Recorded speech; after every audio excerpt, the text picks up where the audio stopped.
ဂရကားငှားမယ်ဆိုလို့ရှိရင်အရင်ဦးဆုံးလုံးဝမယ်အချက်ကအရင်ဦးဆုံးတတိထားမယ်အချက်လည်းဖြစ်တယ်ကိုနဲ့တည့်ရဲ့တငယ်ချင်းမိတ်ဆွေကိုသွားမဲ့ location ကိုအရင်ဦးဆုံး WhatsApp တော်၎င်း Viber နဲ့တော်၎င်း share လိုက်ပါเนาะအဲ့တော့ကိုက Grab ကားငှားပြီဆိုလို့ရှိရင်driver ရဲ့အမည်တို့ပေါ့เนาะကားနံပါတ် plate တို့ပေါ့เนาะအကုန်ကြလာတာရှိပါတယ်အဲ့ဒါကိုအဲ့အောက်ခြေလေးမှာ share လို့ရတဲ့ button လေးရှိပါတယ်အဲ့ကိုတန်းပြီးတော့ကိုရဲ့တငယ်ချင်းမိတ်ဆွေကို share ပါအဲ့လိုမှမဟုတ်ဘူးဆိုလို့ရှိရင် screenshot ရိုက်ပြီးလို့ရှိရင်ကိုယ့်ရဲ့တငယ်ချင်းမိတ်ဆွေကိုငါတော့ဒီကားဆရာနဲ့ဒီလိုသွားနေပါပြီဆိုပြီး share လိုက်ပါเนาะ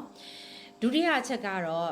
Grab ကားစီးလို့ရှိရင်တယောက်တည်းမဟုတ်ဘူးအုပ်စုလိုက်သွားမယ်ဆိုလို့ရှိရင်2ယောက်3ယောက်သွားမယ်ဆိုလို့ရှိရင်ကားထဲမှာမြန်မာစကားကိုလုံးဝမပြောမိပါစေနဲ့เนาะမပြောမိအောင်ရှောင်ပါနောက်တစ်ခုကကြတော့တယောက်တည်းသွားခဲ့သည်ရှိတော့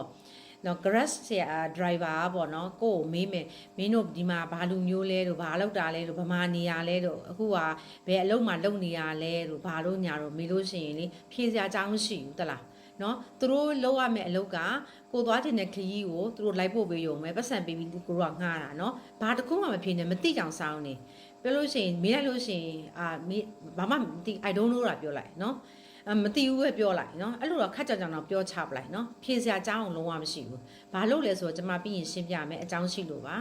Grab driver နဲ့ trailer လေးပါးစကားလုံးဝမပြောမိစေနဲ့ကိုအကြောင်းကိုလည်းမပြောမိစေနဲ့သူပြောသမျှအကြောင်းတွေကိုလည်းမသိကြအောင်ပဲစောင်းလုံးဝနားထောင်စရာအကြောင်းမရှိဘူးเนาะနောက်တစ်ခုကဘာလဲဆိုတော့အပြင်သွားမယ်ဆိုတနခါကြီးလိမ်ပြီးမသွားပါနဲ့เนาะရောမရောက်ရင်ရောမလိုပဲကျင့်မှာအဲ့ဒါအကောင်းဆုံးလုပ်ပါเนาะကိုက safety zone ထဲမှာရှိနေရမှာမဟုတ်ဘူးလေเนาะတနခါကြီးလိမ်ပြီးတော့သူတို့လည်းတနခါလေးနဲ့တိတ်ပဲသူတို့လည်းမသိဘူးပေါ့เนาะကိုယ့်ရဲ့ဝစ်စားပြင်ဆင်မှုတွေကဘတော်မှလေဝစ်စားကောင်းကြီးဝေးရမလို့ပြောတာမဟုတ်ဘူးเนาะဆုပ်ဆုပ်ပြက်ပြက်နဲ့နုံနုံချာချာနဲ့ကြိလိုက်တာနဲ့လေဒီကအထင်သေးစရာမျိုးလုံးဝမဖြစ်ပါစေနဲ့เนาะအမြင်နဲ့တက်တက်ပြက်ပြက်တက်တက်ရှင်းရှင်းနဲ့ဝစ်စားစီရင်မှာ Grab ဆရာက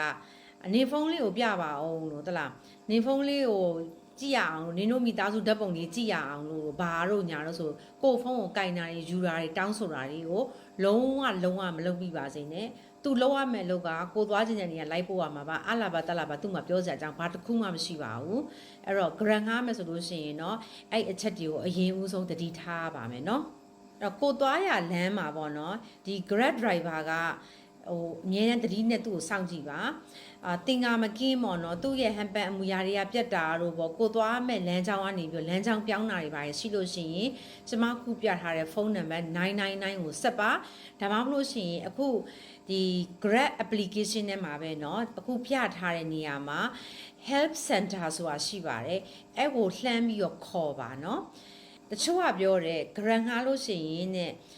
တရုတ်လူမျိုးတွေငှားတာတဲ့စိတ်ချရတယ်ပေါ့တရုတ် Grab driver တွေမောင်းတာစိတ်ချရတယ်အဲ့ဒါလည်းမဟုတ်ပါဘူးဘယ် Grab driver မှစိတ်ချရဆိုတာမရှိပါဘူးကျမတို့ကသူတို့အကြောင်းနဲ့သိတာမဟုတ်ဘာမှသိတာမဟုတ်ဘဲနဲ့ငှားတာလေနော်အဲ့တော့ဘာလူမျိုးမှစိတ်မချရတဲ့အတွက်ကြောင့်မို့အမြဲတမ်းတတိနဲ့နေပါညီမကလေးတယောက်ဆိုလို့ရှိရင်เนาะဒီသူ့ရဲ့နေတဲ့ပေါ့အစာဝါနေပြီးတော့သူသွားချင်တဲ့နေရာကို Grab ငှားလိုက်တယ်ကြာချိန်က33မိနစ်ကြာတယ်လမ်းမှာဒီ Grab driver ဒီတရုတ်လူမျိုးကသူ့ကိုဘာပြောလဲဆိုလို့ရှိရင်စကားတွေကိုပေါ့နော် trailer လေးပါးတွေပြောရေပက်မဝင်နေပြောအရန်ကိုရင်းနှီးတဲ့သူကြီးတငယ်ကြီးကြာနာပဲပြောတာပေါ့ဒီကလေးကလည်းပေါ့နော်ဘယ်လိုဖြစ်လဲဆိုတော့သူ့ကိုရင်းနှီးဆက်ဆံတာပဲသူလည်းစကားတွေပြောသူကဗမာလောက်တာတို့ဘာညာကွီးကွာပေါ့စကားတွေပြောတယ်အားတွေပြောပြီးတော့ပြီးတော့မင်းဖုန်းလေးကိုပြပါအောင်ကြည့်ကျင်လိုက်တာဆိုပြီးတော့တောင်းတယ်နော်တောင်းပြီးတဲ့ခါကျတော့